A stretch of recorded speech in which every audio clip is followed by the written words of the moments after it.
depuis qu'ils ont pris la décision très controversée de quitter la famille royale britannique pour partir s'installer en Californie, le prince Harry et Meghan Markle ont été contraints de trouver de nouvelles sources de revenus, afin de s'assurer un train de vie aussi confortable que celui qu'ils ont connu au Royaume-Uni. Ils ont donc décidé de surfer sur leur popularité, afin de signer de très lucratifs contrats avec Spotify, Netflix, ou bien encore Disney. Leurs contrats réunis représentent au minimum 135 millions de dollars, a rappelé l'émission envoyée spéciale lors de son numéro consacré au couple, diffusé le jeudi 13 avril 2023 en prime time sur France 2. Durant le programme incarné par Élise Lucet, les téléspectateurs de la chaîne publique ont découvert que le prince Harry et Meghan Markle ont mis en place un montage financier plutôt habile, dans le but de ne pas perdre une miette de leur fortune. En fait, les parents d'Archie et Lilibet ont créé plus d'une dizaine de sociétés dans lesquelles transite leur argent. Le journaliste Julien Duponchel a par ailleurs précisé que ces dernières ont toutes vu le jour dans l'État américain du Delaware, qui est mondialement connu pour ses taux d'imposition très bas.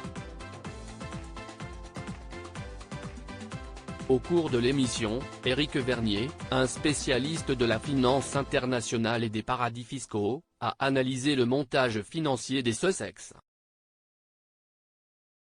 Meghan et Harry, une optimisation fiscale parfaitement légale réalisée par le couple. Ce sont des montages que l'on retrouve dans les multinationales. Des montages sophistiqués qui jouent sur les royalties d'une société, qui seront versés à une autre, sur les difficultés de l'une qui n'auront pas de conséquences sur l'autre, pour aboutir à une optimisation fiscale, a souligné Éric Vernier, avant de préciser qu'à aucun moment le prince Harry et Meghan Markle n'ont enfreint la loi, étant donné que tout ce qu'ils ont mis en place est parfaitement légal.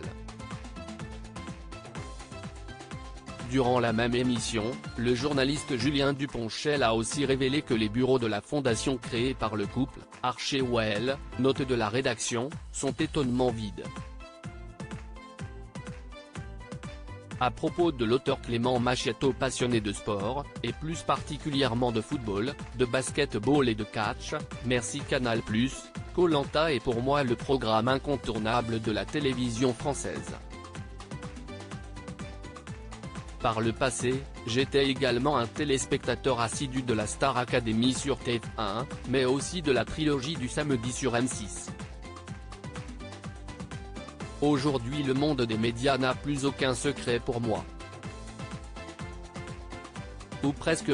Ces derniers articles et Elisabeth II, ce conseil inestimable donné à Sarah Ferguson avant sa mort. Maïté Nabir Ben millionnaire, ce qu'elle compte faire du jackpot qu'elle va toucher. Gérald Darmanin, rebondissement de taille après la garde à vue de sa nièce et de son ex-amant GE.